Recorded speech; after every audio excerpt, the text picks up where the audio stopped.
As the days grow shorter and the lights of the winter holidays help fill the darkness, we can't help but reflect on the months that have passed since the last time that we lit candles and tree lights. But that light also leads us into a new year full of promise.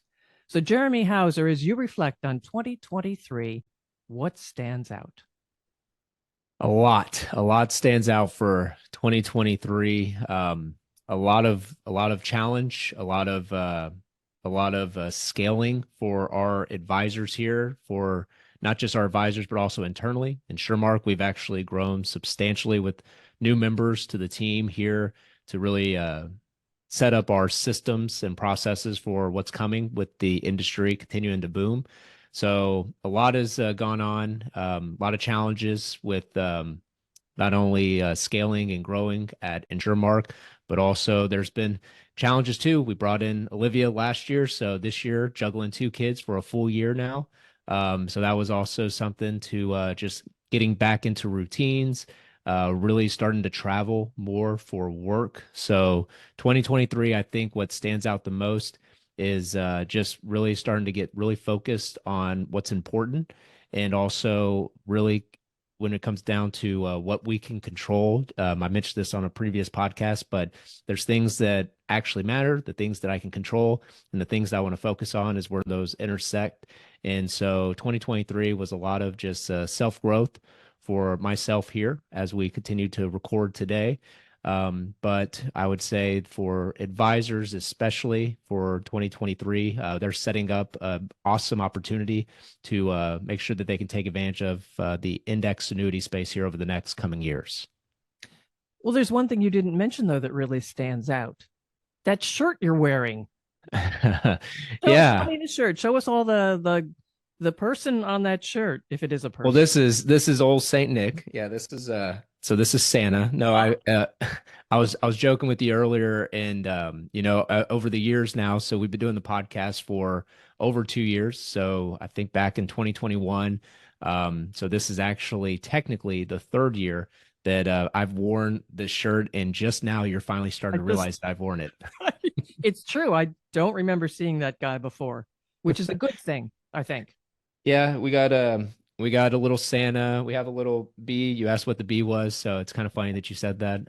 That's for the Bitcoin. So it was an ugly Christmas sweater I did a couple years ago when we did a Christmas party here at the house, and so every episode around Christmas time, this is just the one I go ahead and I spend a good amount of money on it, so I got to get my value somehow. So I'll bring it to the show here, but that's also it's funny because as now I mentioned we're in it a couple years in a row, the lighting of the show, we actually have a couple other things here to where, although now that you can actually recognize what it is, I know that I'm doing something right here. I guess the show and the production's getting a little better. Did you pay for it in Bitcoin? I would not do that because no, that's not how I would in my mindset prefer to pay for stuff. I'd probably rather do the currency that's continuing to go down right now. So we're not here to talk markets, are we? No, we're not. No, we're not. So that's what we're doing here. And then also Patrick, he wore his sweater today, but it was reindeers, and he said, "Daddy, we have the same sweater." And I said, "Okay, whatever you say, buddy." It's the motif. It's a general idea. I like the way the kid thinks. Yep. Yes. Yeah. Yes. But yeah, no. So this year, So this stands out a little bit, but I'm pretty excited about looking back on 2023. There's so much that was achieved, so much growth within our company, but within also personally too, raising two kids now with Christina. Looking forward to continuing to scale for 2024, and a lot of things going well. Well, before we get to 2024, is there anything you would have wanted to improve in 2023? Yeah, so there's a lot of challenge, and I know the advisors and others that listen to this, when we talk about that word scale, you can see the book over my shoulder. I've referenced it a couple times over the last 2 episodes. 10x is easier than 2x. So having really the vision of where you're wanting to go. So everybody has that man in the mirror moment of having a view of, okay, in the next 5 years, 10 years, I see the opportunity. So how do we get there? And so now when you're pulling together those ideas of focusing on what's it going to take to actually drive the right metrics and the right um, not just metrics, but also the right activity to get you to where you want to go here in the next coming years. So as this year and I look back, it really comes down to probably two things that I need to get better at. And this is something that a lot of people, and when we're doing these business planning calls with advisors, we talk about this. It's just being a little more consistent. So consistency is so key nowadays, especially with social media, with trying to stand out when a lot of people you're in an industry where a lot of people offer the same type of widgets and gadgets. So you have to have your own unique approach that'll be, one, attractive enough to attract somebody to have a conversation. But two, what consumers want nowadays is they just want that rapid consistency, and they want to know that when they call or when somebody needs something, so a client of yours needs you to be there, you're there for them. So in order to do that, you have to set up the right parameters, the right team in place to help you out as an individual. So when your customers are calling, you're there for them when they need you. So they don't need a delayed response. So that's where I really need to get a little better at it. I haven't gotten any bad remarks for that, but I just know that that's something that we can always get better at, is being more consistent and then also just being more efficient. So that's why the whole scale for 2023 is being more efficient. So we talked about how InsurMark's been hiring a lot.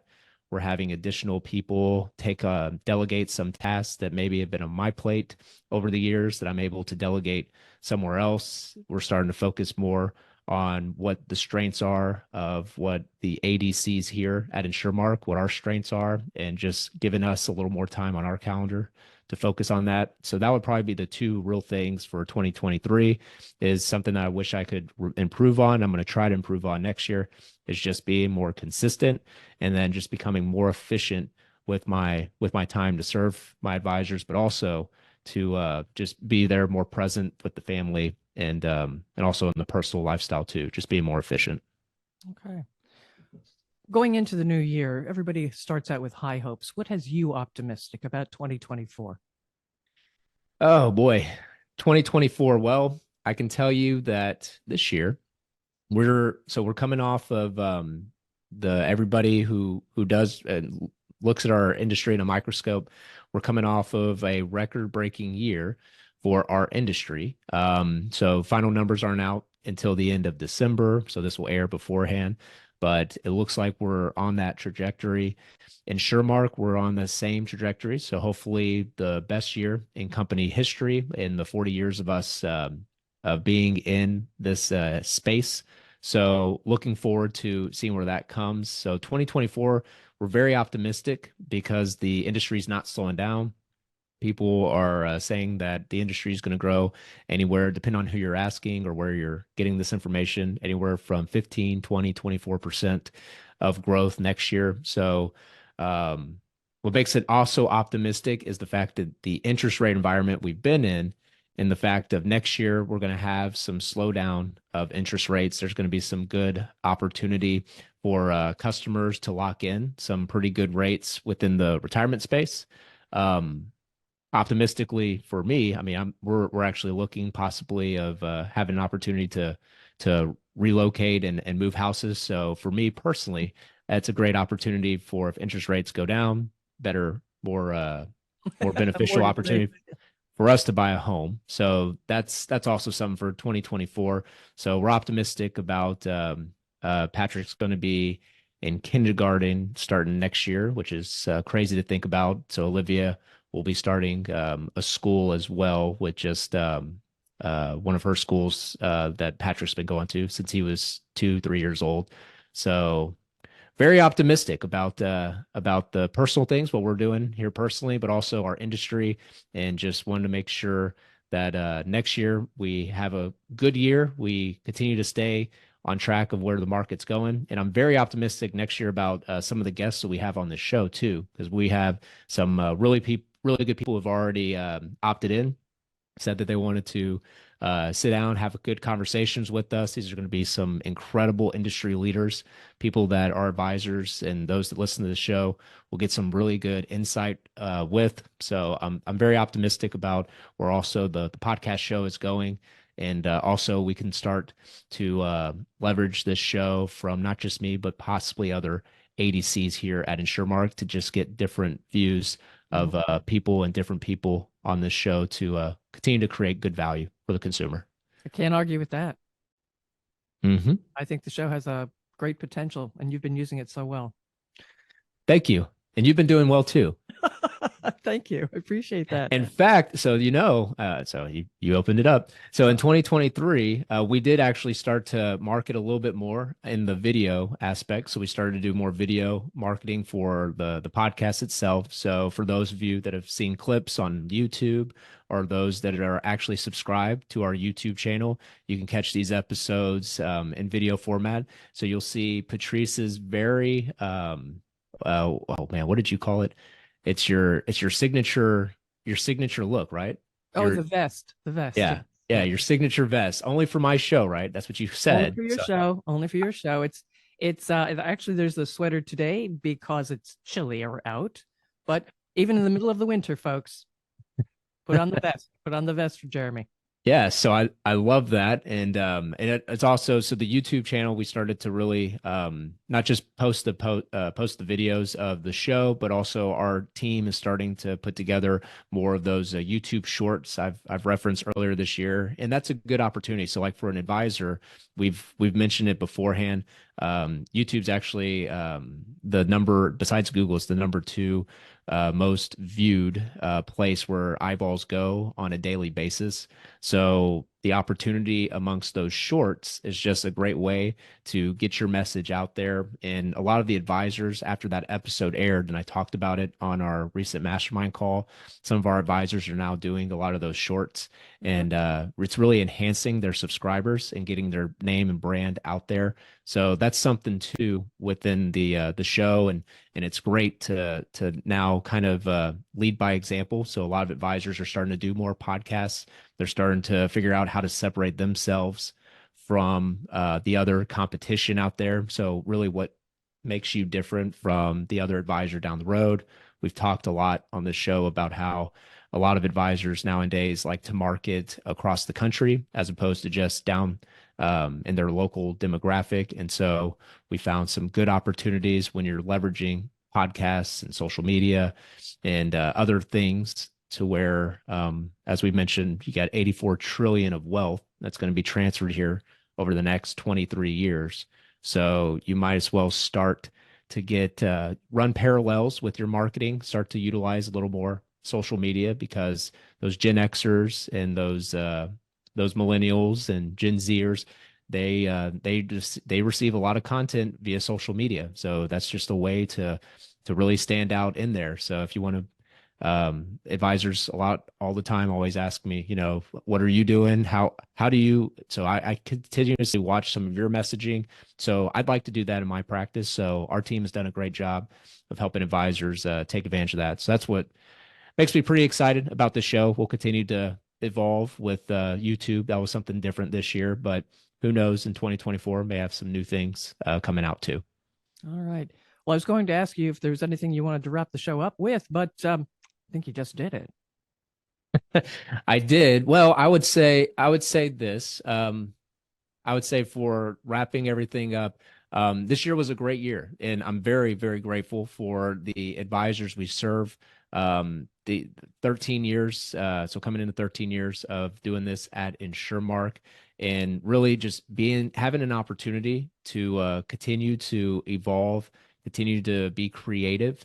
And really a lot of the ideas that I'm talking about, that's not from just me. That's the amazing team that's around me, and then also the advisors that we work with. So a lot of them beat the same drum. We have the same message, And it's incredible to watch some of the newer advisors here over the last couple of years that have started to join our team. The group is just getting elevated and we're continuing to grow. So I'm looking forward, very excited for next year. And I'm very grateful, especially since we have Christmas here around when this episode's airs. So very, very grateful for those advisors that work with us, our team. Hopefully we'll have some great news to report about the end of this year as well for InsurMark, and then also looking forward to 2024. So make sure to subscribe so you don't miss out on some upcoming episodes and some really key people that are going to be doing the show with us here first quarter of next year. That's my line, Jeremy. That's my line. Okay. Well, you can. I just want you to double down. Oh, okay. But I do have to ask you, how can advisors reach you? Oh, they can reach us at, they can call us. They can reach out to us on the website, advisormentorship.com. They can also subscribe. They can look at our LinkedIn page. And just so you know, on LinkedIn, so if you connect with us at Jeremy Hauser, there's a little bell on there. So that's a great opportunity for advisors to also make note of. With that little bell on LinkedIn, Patrice, I don't know if you knew this or not, but listening. if you click on that bell, then it's very tough on LinkedIn to become top of mind. You have so many connections on LinkedIn. And so therefore, those people that you end up hitting the bell with, every one of their posts, LinkedIn will automatically push them up in their algorithm. So every time you're on LinkedIn, the ones that you really want to listen to or see some of their content, if you're clicking on that bell, that'll help basically funnel your timeline to make sure that you see the people that you want to connect with on LinkedIn. If they have good messaging you want to follow. So shameless plug, go hit the bell on Jeremy Hauser on LinkedIn. It's stuff that you learn on this podcast, though. I did not know that. There you go. Well, every now and then. 2024 is knocking on the door. Make sure you answer. I'm Patrice Sikora. Follow Jeremy's podcast. Let him know your thoughts. Share it with others. And thanks for being with us.